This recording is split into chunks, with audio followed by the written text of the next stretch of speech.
15년 동안 아이들과 함께 지내면서 경험하고 또 기록하고 또 선생님들과 나누었던 이야기들을 바탕으로 여러 가지 어려운 일들, 함께 나누고 싶은 일들을 이야기 나누고 해결하는 데 조금이나마 도움이 되는, 아니면 최소한 위로라도 드릴 수 있는 그런 역할을 해보고자 합니다. 학위는 없으시지만 자격증이 많으시잖아요. 네, 자격증은 많이 있습니다. 어떤 자격증이 있으신가요? 내셔널 보드 오브 히프노시스, 최면 국제협회, 뭐 이런 최면과 자격증, 또 이모셔널 프리덤 테크닉, 감정 자유 기법, 타임라인 세라피, 애니어그램, 뭐 이런 여러 가지 심리치료 기법과 관련된 자격증들을 많이 취득을 했습니다. 자, 오늘은 어떤 사연인가요? 네, 사연이 왔어요. 꼭 이 팟캐스트에서 다뤄달라고 온 건 아닌데 저에게 종종 메일이나 메신저로 여러 가지 사연이 오는데 딱 이 기간에 온 사연이 있습니다. 그래서 그 사연을 우리 준마쌤께서 읽어주시도록 하겠습니다. 선생님, 저는 광주에 근무하는 교사 땡땡땡입니다. 다름이 아니라 제가 약 2주 전에 광주 군부초에서 선생님 강의를 듣고 조언을 듣고 싶어 이렇게 연락드립니다. 강의 때 지나가는 말로 선생님께서 머리 뜯는 학생을 지도하신 적이 있다고 했는데요. 저희 반 학생 중에 스트레스로 머리카락을 뜯고 그것을 입에 넣는 학생이 있어서요. 학생에게 도움을 주고 싶은데 제가 너무 부족해서요. 바쁘시지 않다면 그 학생을 어떻게 지도하고 어떻게 안정감을 주셨는지 조언해 주실 수 있을까요? 이 사연을 읽고서 우선 든 생각은 아예 머리를 빡빡 밀면은 머리를 뽑지 않아도 된다는 그런 생각이 들었지만 이런 얘기 했다간 진짜로 야매로 이렇게 될 것 같아서 좀 고민을 해봤습니다. 우선 이 아이가 왜 머리를 뜯을까? 머리를 뽑을까? 제가 만났던 아이는 4학년이었는데 이 앞머리가 없어요. 하도 뽑아가지고. 그래서 처음에는 왜 그런가 잘 몰랐죠. 그냥 원형 탈모 같은 건가? 보니까 머리를 뽑고 있더라고요. 그래서 제가 준비한 이야기가 있긴 한데 별로 재미가 없을 것 같아서 즉석으로 여기 같이 앉아있는 이 유 작가님하고 준마쌤이랑 간단한 이 역할극, 심리 역할극을 좀 한번 하면서 이야기를 풀어가 보려고 합니다. 어떤 도움을 드리면 되나요? 근데 두 분이 지금 학교 네. 우리 교실에 있는 아이예요. 네. 남자 유군, 그다음에 김양, 두 어린이가 머리를 뽑아요. 이렇게 머리를 뽑아서 입에다 넣는데요. 입에 넣는 건 또 다른 의미가 있겠지만 우선은 머리를 뽑는다. 그럼 우리가 뭔가 행동을 할 때는 그 행동 밑에는 감정이 있습니다. 어떤 감정 상태일 때 그런 행동을 해요. 흥얼거리는 행동을 한다면 그 밑에는 어떤 흥겨움이나 즐거움 이런 감정이 있겠죠. 그렇죠? 그리고 그 감정 밑에는 뭐가 있냐면 욕구가 있습니다. 뭔가 이루기를 바라는 욕구가 있어요. 그리고 거기에는 또 뭐가 있냐면 신념이 있어요. 특히 자신에 대한 신념. 나는 나를 어떻게 생각하는가. 그런 여러 가지 이 행동 밑에 있는 여러 가지 감정과 욕구와 이런 신념들이 있는데 그것을 좀 살펴볼 필요가 있어요. 그래서 우선 이 두 분은 이제 우리 반 학생이라고 생각을 하고 머리를 뽑아요. 네. 머리를 뽑을 때 어떤 느낌이에요? 유군? 약간의 그 뽑는 고통. 방금 뽑았어요, 실제로. 네네네. 약간의 뽑는 고통을 좀 느낄 수 있는 것 같아요. 내가 뭔가를 하고 있구나. 내 뭔가를 하고 있구나. 그죠. 내가 뭔가를 하고 있구나. 그리고 내가 느끼는 이 고통, 그러니까 고통은 아니지만 약간의 뭐 그런 느낌들 혹시 있는 것 같아요. 난 살아있다? 네, 뭐 그 정도까지는 아니지만. 네, 준마쌤은 하나 뽑아보셨어요? 저는 이게 뽑히지 않는데 새치 뽑지 마시고. 어쨌든 여기에 집중되는 것 같은 느낌. 이걸 집중함으로 해서 다른 걸 좀 잊는 듯한? 네. 다른 걸 좀 잊는 것 같다? 네. 실제로 우리가 그런 이렇게 머리를 뽑거나 내 신체에 좀 고통스러운 것을 하게 될 때는 이 감정적으로 내가 처리하지 못하는 부정적 감정이 있습니다. 주로 이제 불안이나 슬픔이나 분노나 여러 가지가 있는데 분노의 경우에는 주로 외부로 향하는 경향이 있어요. 슬픔의 경우에는 좀 축 처지는 경향이 있죠. 불안의 경우에는 자신에게 어떠한 그런 자극을 주거나 그런 경향이 있습니다. 그래서 우리 반 아이를 봤을 때 이게 뭐 심리학적으로 얼마나 맞는지 모르겠지만 제가 만난 아이를 봤을 때 굉장히 불안도가 높아요. 불안도가 높았고 그리고 또 이 아이들에게 있어서 교실이라는 환경이 안정적인 곳인가, 내가 안전한가 이곳이 참 중요한 것 같아요. 그래서 이 아이의 문제의 원인이 무엇일까? 분명히 부정적인 감정이 있을 것이다. 거기에는 좌절된 욕구가 있을 것이다. 그러면 이 욕구에 대해서는 엘더퍼의 ERG 이론이나 메슬로우의 욕구 이계론 같은 것을 들어서 볼 수 있을 텐데 우선 ERG 이론을 보면 가장 밑바닥에 있는 것은 생존의 욕구, 그 다음에 관계의 욕구, 성장의 욕구, 메슬로우 욕구 이계를 보면 생존의 욕구, 안전의 욕구, 소속 사랑의 욕구, 존경의 욕구, 심미적 욕구, 인지적 욕구, 자아 실현의 욕구, 자기 초월의 욕구 이렇게 8개 단계로 나뉘어 있습니다. 보면은 기본적인 욕구는 생존과 안전에 대한 욕구예요. 그래서 제가 학급 운영을 할 때 가장 중요하게 여기는 것은 이 안전한 학급을 만드는 것.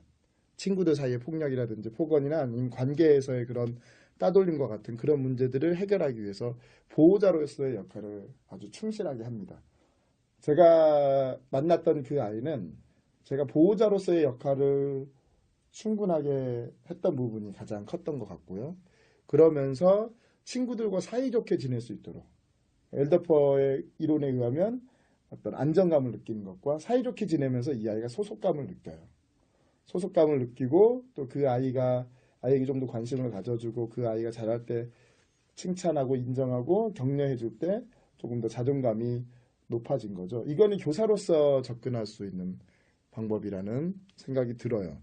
그런데 이 아이 하나를 두고 실은 여러 전문가들이 연결되어 있습니다. 여러 어른들이. 가장 먼저는 부모가 있어요. 부모의 양육. 이 아이가 그런 문제를 일으키는 가장 근본적인 원인이 뭘까? 부모님하고의 관계는 어떤가? 그 다음에 교사, 선생님. 그 다음에 어떤 의료인도 있을 수 있습니다. 의료인. 어떤 신체적인 어떤 문제 있을 수 있죠. 그렇죠? 그 다음에 심리 상담사. 그리고 사회복지사와 같은. 왜냐하면 그 가정에서 또는 어떤 마을에서 일어나는 일들까지 선생님이 어떻게 할 수가 없어요. 우리나라는 교사가 부모 역할도 해야 되고 상담사 역할도 해야 되고 복지사 역할도 해야 되고 때로는 의료인의 역할도 해야 되고 너무나 많은 역할을 하게 되죠. 하지만 좀 더 교육적으로 좀 안정적인 사회라면 한 아이를 키우기 위해서 여러 전문가들이 같이 도와주는 경향이 있습니다. 그래서 이런 아까 이야기한 그런 안정에 대한 부분, 이것이 교실에서 오는 건가? 우리 교실에서 이 아이가 더 증폭이 되는가? 집안에서 좀 괜찮았던 아이도 작년이나 재작년에 친구들에게 많이 두들겨 맞거나 돈을 뺏기거나 아니면 따돌림을 당하거나 그런 어려움이 있었다면 교실에 들어오면 확 불안해지면서 불안하기 때문에 하는 행동. 예를 들면 여자들이 이렇게 머리를 많이 꽂잖아요. 불안할 때. 불안할 때 이렇게 꽂잖아요. 그렇죠? 네. 마음에 드는 남자 있을 때. 아니에요? 아무튼 불안하잖아요. 저 남자가 나 어떻게 볼까? 갑자기 이상한 쪽으로 흘러갔는데 아무튼 그거에 좀 더 극단적인 행동 중에 하나가 꼬다가 뽑는 거죠. 그래서 아프게 하는데 아프게 할 때 약간의 통쾌라는 게 있죠. 아프지만 약간의 쾌감도 있고 또 불안한 감정들도 좀 해소가 되고. 머리 뽑는 거 말고 어떤 행동으로 그런 불안감들이 꼬는 거, 뽑는 거, 또 다른 걸로 어떤 걸로 나타날 수 있나요? 우선은 그런 아이들 보면은 눈동자를 바로 잘 못 마주쳐요. 무섭기 때문에. 그래서 눈동자가 왔다 갔다 하거나 시선 처리 그러거나 아니면 손이라도 그러거나 이게 좀 에너지가 넘치면 막 자꾸 이리저리 움직이기도 하죠. 주의력 결핍 그런 모습들이 나타납니다. 그게 불안과 관련이 있는 것 같아요. 아이들 이렇게 지켜봤을 때. 그렇습니다. 그래서 가정에서 생기는 문제에서 오는 부분이라면 사실 저희가 할 수 있는 부분이 그다지 많지 않을 수 있어요. 하지만 이 아이가 교실에 와서만큼은 그런 불안도가 낮아질 수 있도록 그런 교실을 만들어주는 게 대단히 중요하다고 생각을 하고요. 이것과 관련된 뭐 좀 더 자세한 팁은, 자세한 내용은 제가 쓴 책을 소개해드릴 수도 있지만 너무 노골적이니까 인디스쿨 자유 게시판에 수렁에 빠진 우리 반 어찌할까. 그것도 누가 굉장히 학급이 어렵다고 해서 열심히 제가 답글을 달다 보니 너무 길어져가지고 그래서 그것을 자유 게시판에 올렸는데 제가 쓴 글 중에 가장 자극적인 제목 조선일보 스타일의 제목 뽑기를 한 거죠. 그렇죠? 실제로 거기에 좀 다양한 자료들과 이야기들이 이제 올라가 있습니다. 그래서 학급을 좀 더 안전한 학급, 또 아이들이 소속감을 느끼면서 친밀하게 인간적으로 연결되는 학급을 만드는 것, 그것이 교사로서의 중요한 역할이라고 생각을 하고요. 그리고 한 가지만 더 소개를 드리자면 이거는 사실 심리치료의 영역이에요. 심리치료의 영역인데 그래서 누군가 학교에 심리치료를 잘 해줄 수 있는 상담사가 있거나 뭐 이런 분들이 있다면 그분들이 해주시면 좋겠지만 그게 안 된다면 교실에서 하는 간단한 활동으로 하는 것을 소개를 한번 드려볼까요? 네. 네. 혹시 만다라 네. 학급 활동 해본 적 있으세요? 아, 색칠하는 거. 색칠하는 거. 네. 혹시 활동을 해본 적 있으세요? 네. 어떤 용도로 하셨었나요? 그때 그냥 아침 자습 정도? 아침 자습으로. 네. 아침 자습으로 하면서 그것을 그리면서 어떤 효과를 좀 차분해지는. 좀 차분해지는. 저도 경험이 있는데, 네. 전 제 자체가 그런 걸 싫어하기 때문에 네. 학생한테 벌러서 그걸 줬어요. 이거. 네. 점심시간에 너는 점점 놀지 말고 이걸 해라. 음. 근데 점심 먹고 들어왔더니 온 학생들이 다 이걸 하고 있는 거예요. 이게 재밌다는 거예요, 이게. 거기 집중해가지고. 네. 그 만다라가 뭐죠? 만다라. 네. 만다라는 그 문양이 있어서 거기에 여러 가지 우주의 원리가 담겨져 있는 뭐 그림, 문양이라는 의미가 있는데 미술 심리치료에서 좀 많이 사용이 돼요. 미술 치료에서. 그래서 그런 것을 이제 그림을 나름대로 그 그림을 보면은 조화로운 그림이에요. 조화로운 그림을 집중해서 보면서 거기에 색칠을 하죠. 그러다 보면은 내가 그동안 계속 갖고 있던 부정적인 생각이나 감정들이나 이런 것들이 깨끗해지면서 여기에 이제 집중하게 되는 그런 그 활동을 하게 됩니다. 그러고 나면 마음이 좀 편안하고 아까 선생님께서 얘기하신 것처럼 유 작가님 얘기하신 것처럼 벌로 줬는데 네. 애들이 다 모여가지고 대단히 집중해. 산만한 아이였는데 얘가 어. 너무 재밌게 하니까 옆에 있던 애가 뭐 도대체 얘가 이렇게 산만한 애가 집중해가지고 하고 있으니까 옆에 와가지고 막 같이 선생님 저도 한잔 주세요. 소주 한 잔 주세요. 그랬던 이제 이 만다라를 이용하는 겁니다. 인디스쿨에서도 찾아보시면 또는 네이버에서 찾아보셔도 많이 찾아볼 수 있는데요. 그것을 제가 어떻게 활용을 해봤냐면요. 처음에는 좀 기분 좋은 음악을 틀어줘요. 그 기분 좋은 음악을 들으면서 그 음악을 들으면서 만다라 색칠을 해요. 뭐라고 얘기를 하냐면 멘트를 말을 잘 하죠. 잠깐 이 음악을 들으면서 내가 행복했던 때를 떠올려 보세요. 그리고 그 감정을 느끼면서 색연필을 보고 그 색연필 중에 마음에 드는 색연필을 골라서 원하는 곳에 내가 색칠을 해보세요. 진하게 칠할 수도 있고 연하게 칠할 수도 있고 여러 가지 방법으로 칠해볼 수 있습니다. 그리고 시간을 몇 분을 줘요. 그럼 행복했던 감정을 느끼면서 색칠을 하죠. 그러고서 이제 음악이 약간 좀 약간 슬픈 음악을 틀어주고서 하지만 우리가 살면서 항상 행복하기만 한 건 아니에요. 때로는 비가 오고 또 어둠이 찾아오는 것처럼 힘들 때도 있습니다. 내가 살면서 힘들었던 때를 한번 떠올리면서 색칠을 한번 해보세요. 색을 골라서. 그러면 만다라의 그 역할이 그러니까 이제 들으면서 드는 생각이 네. 하나는 이제 이 아이와 얘기를 하면서 그 아이가 지금 어떤 상태인지를 알아내는 거, 그 원인을 알아내는 거죠. 원인을 알아내고 또 하나는 스스로 좀 성찰을 해보는 시간을 갖게 되는 거. 우선 1차는 성찰을 해보는 거예요. 스스로 성찰을 하면서 거기에 내 감정을 여기에 실어서 써보는 거예요. 그냥 쓰는 게 아니라 색칠을 해보는 거죠. 그렇게 하고 나서 세 번째는 이제 좀 더 활기찬 음악을 틀면서 이런 어려움이 있었지만 옛날에 있었던 이런 행복이 더 커지고 어려웠던 것들은 다 날려보내고 정말 내가 원하는 삶을 떠올려 보면서 그런 기쁨의 마음으로 색칠을 해보게 합니다. 그러고서 이제 한번 쭉 정리를 해봐요. 그러면 이제 아이들이 만든 게 있잖아요. 그러면 이제 뭐가 되냐면 말씀하신 대로 유 작가님 말씀하신 대로 아이들과 얘기 나눌 수가 있는 거예요. 네가 뭐가 힘들었니? 이렇게 얘기를 하는 것보다 만다라를 보니까 좀 어두운 색깔 같은 게 있을 거 아니에요. 이 부분 색깔에서 나에게 뭔가 느껴지는데 이거 할 때 어떤 감정이었니? 그리고 어떤 일이 있었는지 얘기해 줄 수 있겠니? 이야기를 나누면서 그럼 이 아이는 이미 자신의 감정 마음속에만 있던 것을 만다라에 색칠하면서 한번 여기에 투영을 해봤죠. 그리고 이거에 대해서 누군가 이 시기의 아이들에게는 선생님이 굉장히 의미 있는 존재거든요.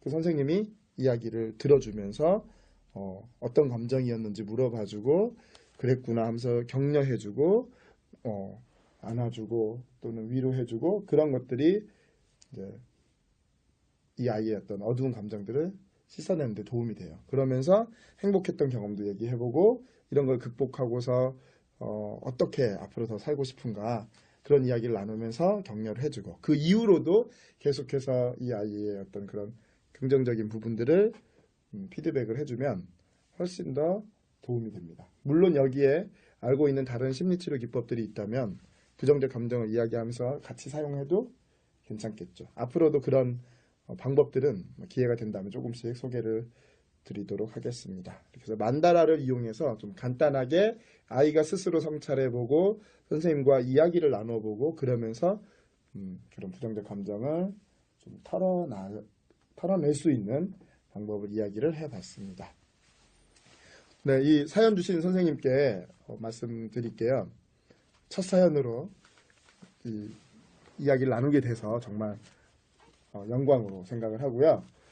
가장 먼저는 학급에서 안전한 학급, 또 친밀감을 느끼는 소속감을 느끼는 학급을 만드는 게 가장 중요하고 만약 여기에서 한 걸음 더 나아갈 수 있다면 부모님 상담이나 아니면 개인 상담으로 그런 만다라를 활용하는 방법도 있을 수 있습니다. 하지만 중요한 것은요. 이렇게 한다고 해서 다 되는 것은 아닙니다.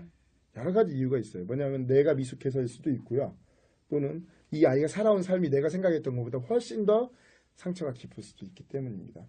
그래서 내가 모든 것을 다 해주지 못한다고 해서 너무 슬퍼하지 마시고 내가 함께하는 동안 1년 동안 이 아이를 진심으로 아끼고 사랑하는 마음으로 내가 할 수 있는 바 최선을 다하는 것 그것만으로도 이 아이에겐 정말 큰 힘이 되리라고 생각을 합니다. 그 힘은 지금 당장 될 수도 있고요. 아니면 시간이 지나고 나서 그때 그 선생님께서 우리 담임선생님께서 나에게 그렇게 사랑해 주셨지 이런 생각을